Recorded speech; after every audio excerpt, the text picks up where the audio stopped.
नमस्कार, बहुत स्वागत है आप सभी का। आपके साथ मैं हूं सोनल और आप देख रहे हैं INH सेहत में एक बार हम फिर हाजिर हैं आपकी सेहत का ध्यान रखने के लिए, क्योंकि सेहत यदि अच्छी है तो फिर इस दुनिया में सब कुछ अच्छा है। तो अपने इसी कार्यक्रम में, जैसे कि आपको पता है कि हम महत्वपूर्ण विषयों पर बात करते हैं, आज एक बेहद गंभीर विषय पर चर्चा करने जा रहे हैं और उस विषय को कहेंगे हम ICU के बारे में विस्तार से समझेंगे। हम डर जाते हैं ना जैसे ही सुनते हैं पेशेंट ICU में है, लेकिन क्या आप समझते हैं कि इसको कब ICU में शिफ्ट किया जाता है? डॉक्टर कब प्रिस्क्राइब करते हैं कि अब आपको जो है वो इंटेंसिव केयर यूनिट में अपने पेशेंट को भेजना होगा? इससे यदि हिंदी में समझे तो इसे कहते हैं गहन चिकित्सा इकाई। ये अस्पताल का एक विशेष विभाग होता है जहां गंभीर रूप से बीमार या घायल मरीजों की गहन देखभाल और विशेष उपचार होता है, जिसमें विशेषज्ञ डॉक्टर्स और नर्सों द्वारा मरीजों की लगातार निगरानी की जाती है।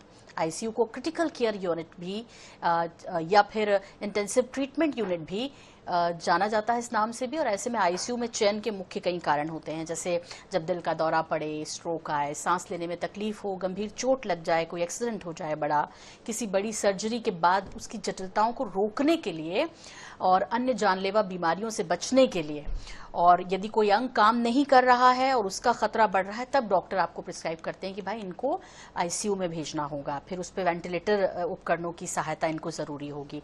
तो आइए हम इसे विस्तार से समझते हैं, क्योंकि हम डर जाते हैं। इसे लेकर कई सारी भ्रांतियां हैं हमारे मन में, मिथ है हमारे मन में। कई बार ये कहते हैं आजकल के जो डॉक्टर्स हैं वो सीधे ICU में एडमिट कर देते हैं और लगता है कि वो जबरदस्ती कर देते हैं कई मरीजों के जो घर वाले होते हैं, परिजन होते हैं उनको, कि उसकी जरूरत नहीं थी। कई बार लगता है ICU में शिफ्ट हो गए, उसके बावजूद भी ठीक नहीं हुए।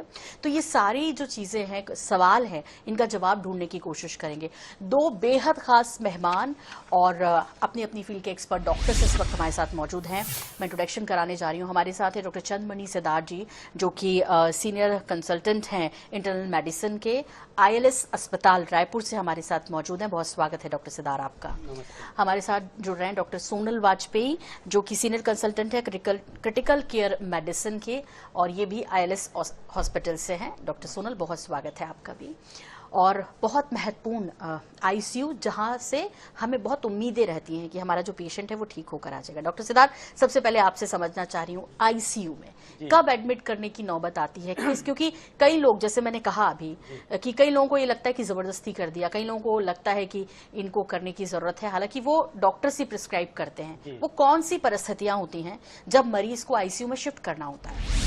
अच्छा, ऐसी स्थिति में जब पेशेंट अस्पताल आता है, कुछ चीज़ें तो अपेरेंट होती हैं, रिलेटिव को पता होता है कि पेशेंट सिक है, और कुछ केसेस में हम एंटीसिपेशन में पेशेंट को, जो कि आगे डिटीरियोरेट होने वाला होगा, तो उस पेशेंट को ICU शिफ्ट करते हैं।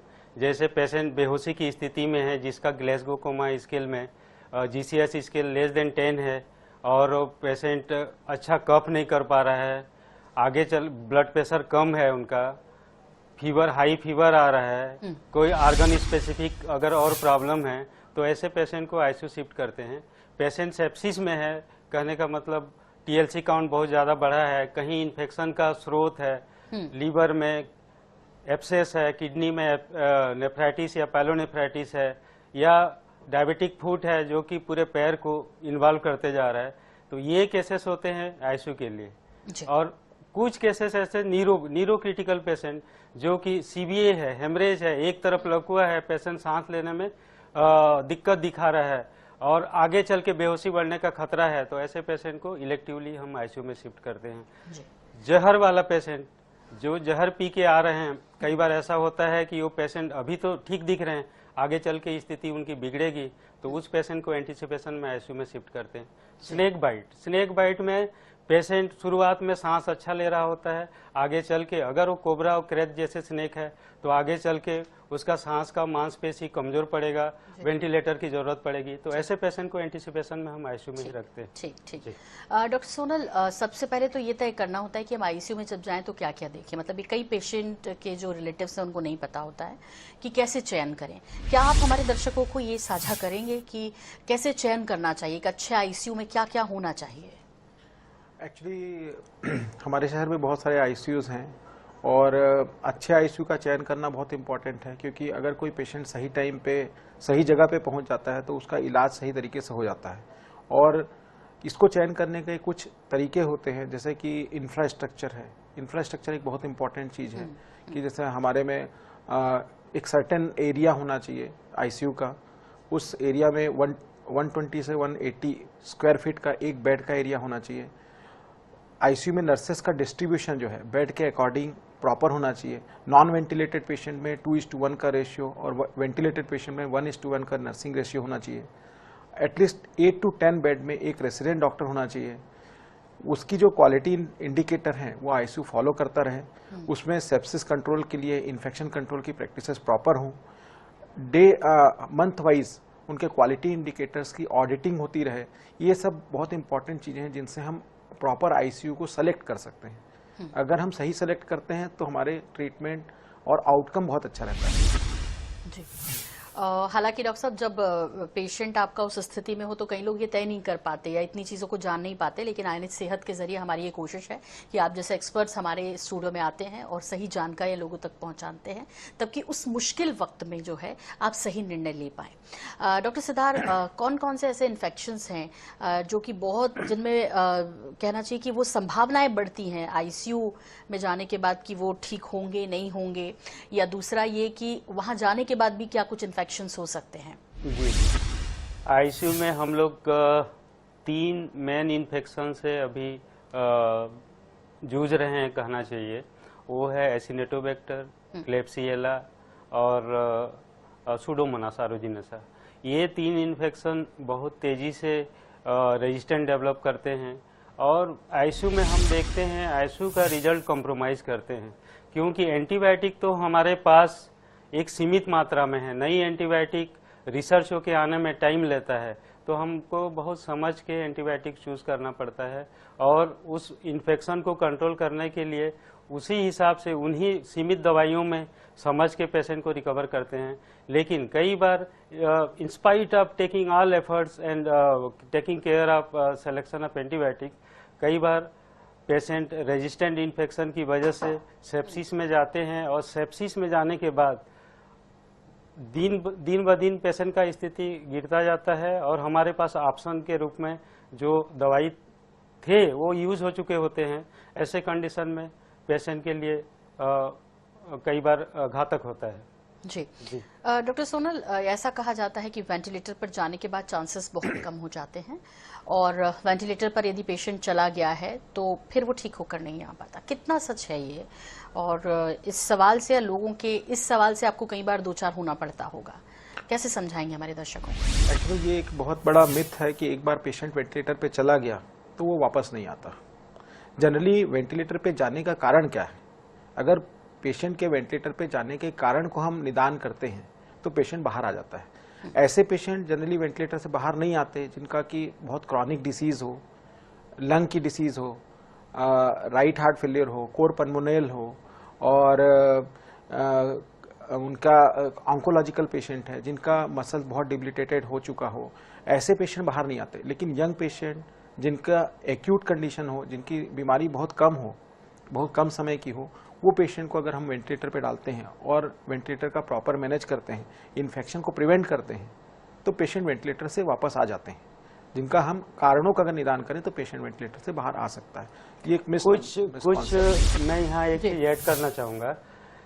स्नेक बाइट के जितने भी पेशेंट वेंटिलेटर में जाते हैं, जो न्यूरोटॉक्सिक स्नेक बाइट वाले पेशेंट होते हैं, ऑलमोस्ट 100% वेंटिलेटर से रिकवर होते हैं। वैसे ही एक और पॉइजन है आर्गेनोफॉस्फोरस।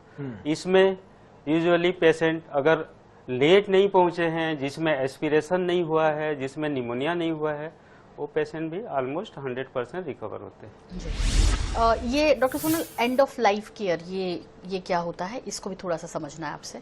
एक्चुअली जब हम आईसीयू में काम करते हैं तो कई बार ऐसा होता है कि हम पेशेंट को बचाने के लिए पूरी प्रयास करते हैं, लेकिन कई ऐसे पेशेंट होते हैं जिनकी बीमारी बहुत एडवांस हो चुकी रहती है। जैसे एंड स्टेज किडनी डिसीज है, ओल्ड एज पेशेंट हैं, कैंसर हो चुका है पेशेंट को। तो ऐसे पेशेंट में हमको एंड ऑफ लाइफ केयर की तरफ जाना चाहिए, सोचना भी चाहिए, क्योंकि ये एक नेचुरल फिनोमिना है। Death is a natural phenomena और कई बार हम इसके अगेंस्ट काम करते रहते हैं जो कि अननेचुरल है। तो वहां पे हमको ये एक्सेप्ट करना चाहिए कि जीवन का अंत हर किसी का होता है और वो डिसीजेस को हम पूरी तरीके से निदान नहीं कर सकते, तो उस ओल्ड एज में क्वालिटी ऑफ लाइफ बहुत पुअर रहेगी और उस समय हम पेशेंट के रिलेटिव से प्रॉपर बात करके, उनसे काउंसलिंग करके और उनके हिसाब से हम ये निर्णय लेते हैं कि हमको पेशेंट का एंड ऑफ लाइफ केयर में जाना चाहिए। अब एंड ऑफ लाइफ केयर में जब हम जाते हैं तो पेशेंट के कई एस्पेक्ट होते हैं जिनको हमको कवर करना पड़ता है, जैसे उनके शारीरिक एस्पेक्ट को, जिसमें पेन मैनेजमेंट करना पड़ता है, उनके इमोशनल एस्पेक्ट को, उनके स्पिरिचुअल एस्पेक्ट को और उनके मेंटल एस्पेक्ट को। तो हम उनको ऐसा एनवायरनमेंट देने की कोशिश करते हैं कि जिससे उनके सारे एस्पेक्ट कवर हो सकें, पेशेंट के रिलेटिव उसके पास रह सकें, पेशेंट को पेन रिलीफ किया जा सके और अंतिम समय उसका बहुत ही अच्छा रहे और एक लाइफ का एक जो उसकी सम्मानीय तरीके से वो इस जीवन को विदा कर सके। जी डॉक्टर सिद्धार, कई केसेस होते होंगे जो एंड ऑफ लाइफ केयर की बात कर रहे हैं डॉक्टर सोनल, कैसे कन्विंस लोगों को करना भी कई बार चुनौती होता होगा या लोग समझते हैं, मतलब ये बड़ा नाजुक विषय है चूंकि बेहद संवेदनशील है। डॉक्टर सिद्धार, कैसे मैनेज करते हैं आप लोग? घर वालों के साथ बैठ के स्थिति के बारे में विस्तार पूर्वक बताना ही एक पहला स्टेप रहता है और इसमें अगर मानसिक रूप से घर वाले तैयार हो रहे हैं तभी आगे बढ़ते हैं। और ऐसी स्थिति में अगर घर वाले तैयार हो रहे हैं तो जैसे डॉक्टर सोनल वाजपेयी बताए, वो उस हिसाब से सभी एस्पेक्ट को उनका सम्मान करते हुए आगे बढ़ते हैं। बिल्कुल। डॉक्टर सिद्धार, एक और सवाल यहाँ पर है आपसे, वो ये है कि आईसीयू में कौन कौन से मरीजों का अंगदान किया जा सकता है? जी जी मैडम, हम लोग देखते हैं कई बार young patient road side accident की वजह से जिनका ब्रेन काम नहीं कर रहा है, तो ऐसे पेशेंट में हम लोग घर वालों को एनकरेज करते हैं, क्योंकि अब ये आगे आँख खोलेंगे नहीं, दिमाग सुधरेगा नहीं, तो यंग मरीज का जिसका अंग कई लोगों के जीवन के लिए जीवनदायक हो सकता है, उसमें घर वालों के साथ बैठ करके आगे का निर्णय लेते हैं। कई बार भावनाओं के वजह से घर वाले तैयार नहीं होते हैं, लेकिन आगे चल के हम लोग प्रयासरत हैं, आगे चल के लोगों में जागरूकता बढ़ेगी और इस तरफ लोगों का ध्यान भी जाएगा। बेसिकली जो पेशेंट ब्रेन डेड हो चुके रहते हैं, बाकी उनके पूरे बॉडी के सारे ऑर्गन सही तरीके से काम कर रहे हैं, लेकिन ब्रेन में कोई एक्टिविटी नहीं है, वो कभी भी ब्रेन एक्टिव नहीं हो सकता, क्योंकि न्यूरॉन सेल्स एक बार डेथ होती है तो कभी रिकवर नहीं होती। उन पेशेंट में अपन जाते हैं सर। जी डॉक्टर सोनल, सबसे बड़ा सवाल देखिए, पेशेंट से बड़ा तो कुछ नहीं होता उस वक्त जब इस तरह की कोई कंडीशन आती है, कुछ परिस्थिति आती है, लेकिन एक जहन में एक तरफ ये भी रहता है कि भाई हम कितना अफोर्ड कर सकते हैं, कितना अफोर्ड कर सकते हैं। तो ऐसे में ऐसी कॉस्ट इफेक्टिव बनाना हो तो उसकी कौन कौन से वो चीज़ें हैं जो जानना ज़रूरी है हमारे दर्शकों को आपके माध्यम से? देखिए, सबसे अगर हमको कॉस्ट इफेक्टिव बनाना है चीज़ों को, तो हमको ये जानना ज़रूरी है कि कॉस्ट कहाँ लगती है। जब कोई पेशेंट आईसीयू में आता है, और क्योंकि उस समय जब आईसीयू में आता है तो उसकी इम्यूनिटी बहुत कम रहती है, इम्यूनिटी कम रहने से उसको इन्फेक्शन का चांसेस ज़्यादा रहता है। इन्फेक्शन को प्रिवेंट करना और इन्फेक्शन कंट्रोल प्रैक्टिसेस को अच्छे से अप्लाई करना, पहली चीज़। दूसरी चीज़, एंटीबायोटिक को सही तरीके से यूज़ करना। जहाँ पे अभी बहुत जगहों पे देखा जाता है कि बहुत हाई एंटीबायोटिक दे देना बहुत ज़रूरी नहीं है, सही तरीके से चॉइस करना एंटीबायोटिक का ज़्यादा ज़रूरी है। और एंटीबायोटिक की ही कॉस्ट सबसे ज़्यादा होती है। अगर हम सही तरीके से एंटीबायोटिक को चूज़ करें, इन्फेक्शन कंट्रोल प्रैक्टिसेस को प्रॉपरली यूज़ करें और डायग्नोसिस पे ज़्यादा जोर दें, अगर हम सही मरीज के सही बीमारी को पकड़ सकते हैं तभी हम सही इलाज कर पाएंगे। इसीलिए आप देखेंगे कि जब पेशेंट एडमिट होता है तो पहले दिन का कॉस्ट आईसीयू में सबसे ज्यादा आता है, क्योंकि उस समय डायग्नोस्टिक प्रोसीजर सबसे ज्यादा होते हैं। फिर सब्सिक्वेंट डेज में डायग्नोस्टिक प्रोसीजर्स कम होते जाते हैं और कॉस्ट कम होते जाता है। तो अगर हम डायग्नोसिस सही तरीके से कर रहे हैं, इन्फेक्शन कंट्रोल प्रैक्टिसेस को सही तरीके से इस्तेमाल कर रहे हैं और एंटीबायोटिक को सही तरीके से इस्तेमाल कर रहे हैं, तो हम कॉस्ट इफेक्टिव केयर कर सकते हैं। जी डॉक्टर सिद्धार, बहुत से लोग जानना चाहते हैं भाई ऐसा क्या होता है जो इतने पैसे खर्च होते हैं, तो वो मशीनें और वो मतलब उसके बारे में भी थोड़ा सा मुझे लगता है कि ये लोगों को जागरूक करना चाहिए हमें इस कार्यक्रम के माध्यम से। मैडम, पेशेंट के नीड के हिसाब से मशीनों की ज़रूरत पड़ती है।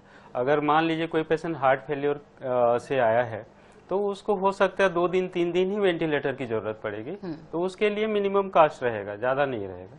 लेकिन पेशेंट अगर इन्फेक्शन की वजह से वेंटिलेटर में है तो उसमें कास्ट ऑफ थेरेपी बहुत ज़्यादा होगा, वेंटिलेटर का होगा, ऑक्सीजन का होगा, मेडिसिन का होगा। वही पेशेंट, मान लीजिए वही पेशेंट अब यूरिन आना उसका कम हो गया, बीपी भी कम है इन्फेक्शन की वजह से, उस पेशेंट में CRRT जैसे रीनल रिप्लेसमेंट थेरेपी की जरूरत पड़ेगी, जिसका कॉस्ट ऑफ ट्रीटमेंट एक नॉर्मल डायलिसिस से 10 गुना ज़्यादा होगा। वैसे ही किसी पेशेंट को वेंटिलेटर की ही जरूरत पड़ रही है ऑक्सीजन के लिए, लेकिन उसमें कार्बन डाइऑक्साइड रिटेन हो रहा है, ऑक्सीजन भी कम हो रहा है, उस पेशेंट में ECMO की जरूरत पड़ेगी, जिसका cost of therapy per day का 40 to 60,000 या हो सकता है उससे ज़्यादा डेली का आएगा, सिर्फ एक ही मशीन का। तो कॉस्ट ऑफ थेरेपी पेशेंट के नीड के हिसाब से रहेगा। इसमें कई बार घर वालों के साथ बैठ के बात करके ही हम लोग आगे बढ़ते हैं, क्योंकि आईसीयू में पेशेंट अगर माइल्ड इन्फेक्शन है, वेंटिलेटर तक ही बात है, बाकी ऑर्गन ठीक है, तो उसमें खर्च ज़्यादा नहीं होता। लेकिन जैसे जैसे स्थिति क्रिटिकल होती है, मशीनों का सहारा बढ़ता है, और वो हर मशीन का अपना एक कॉस्ट है, वो इसी वजह से कॉस्ट बढ़ता है। ठीक है डॉक्टर सोनल, मशीनों का काम और मशीनों के बारे में तो डॉक्टर सिद्धार्थ ने बहुत अच्छे से बताया, लेकिन जो बाकी स्टाफ होता है आईसीयू में, वो कौन कौन मुख्य रूप से होते हैं और उनका किरदार कितना अहम है उस दौरान? Actually ICU is a team work. ICU एक टीम वर्क है। उसमें आपके सामने तो एक कंसल्टेंट या एक डॉक्टर ही दिखता है पेशेंट के रिलेटिव को, लेकिन उसके पीछे जो बैकग्राउंड में काम कर रहे हैं, एक जीडी स्टाफ जो जनरल ड्यूटी स्टाफ रहता है, जो कि साफ सफाई करता है, यूरिन खाली करता है, पेशेंट जब मोशन करता है तो उसकी साफ सफाई करता है, बेड चेंज करता है। सुबह आप जब आईसीयू में जाएंगे तो सब पेशेंट का मॉपिंग होती है, बेड चेंज होता है, उसमें जीडी स्टाफ बहुत बड़ा रोल प्ले करता है। नर्सिंग स्टाफ 24 आवर, भले उनकी शिफ्ट चेंज होती रहती है, लेकिन वो 24 आवर एक या दो पेशेंट को ही लगातार दिखता रहता है। उसका बहुत बड़ा रोल है, उसके क्वालिफाइड होने का, उसके अच्छे से काम करने का, उसके सेटिस्फाइड रहने का बहुत बड़ा उसमें इम्पैक्ट पड़ता है। इसके बाद फिजियोथेरेपिस्ट का रोल आता है।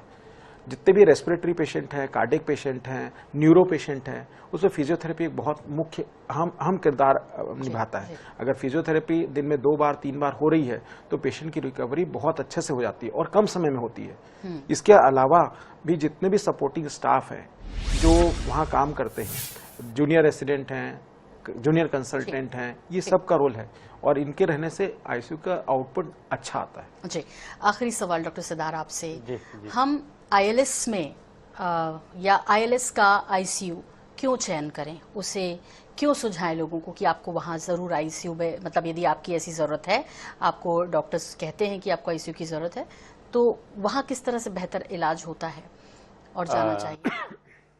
इसका बेहतर उत्तर तो डॉक्टर सोनल वाजपेयी दे पाएंगे, क्योंकि वो आईसीयू को एक तरीके से ओन कर रहे हैं। और मैं बोलूंगा डॉक्टर सोनल इसके बारे में बताएं। एक्चुअली पहली बात यह है कि हम एक नए आईसीयू को सेटअप कर रहे हैं। उसमें अभी इन्फेक्शन बहुत ही कम है, बैक्टीरिया रेजिस्टेंट बैक्टीरिया कम है अभी, और इसके कारण कॉम्प्लिकेटेड इन्फेक्शन के चांसेस अभी कम रहेंगे। जब आप शुरू से इनको चेस करते हैं कि आप इन्फेक्शन कम हो, इन्फेक्शन कंट्रोल प्रैक्टिसेस अच्छे से हों, प्रॉपर केयर हो, और 24 आवर आपकी कंटिन्यूअस उसके पीछे थॉट प्रोसेस रहती है, तब उस आईसीयू का आउटकम बहुत अच्छा आता है। और हमारा यही प्रयास है कि हम लगातार उसको सही तरीके से दें। और पहली चीज ये है कि हम एथिकल प्रैक्टिस करना चाहते हैं जी। तो इसलिए हम तो इसीलिए आईएलएस जो है वो बेहतर है। और आईसीयू के बारे में आज हमने आपको बहुत डिटेल के साथ बहुत महत्वपूर्ण जानकारियां दी हैं। उम्मीद है कि ये हमेशा आपके काम आने वाली हैं। और जब भी आप किसी आईसीयू का चयन कर रहे होंगे, यदि डॉक्टर्स कहते हैं कि आपके पेशेंट को जरूरत है, तो आप इन बातों का जरूर ध्यान रखेंगे। डॉक्टर सोनल, डॉक्टर सिद्धार्थ, बहुत शुक्रिया, अपने कीमती वक्त में से आपने हमारे लिए वक्त निकाला, हमारे दर्शकों को इतनी महत्वपूर्ण जानकारियां दी। और इसी के साथ आईएनएच सेहत में फिलहाल इतना ही, लेकिन जारी अपडेट का सिलसिला आईएनएच पर बने रहिए हमारे साथ। फिलहाल मुझे दीजिए इजाजत, नमस्कार।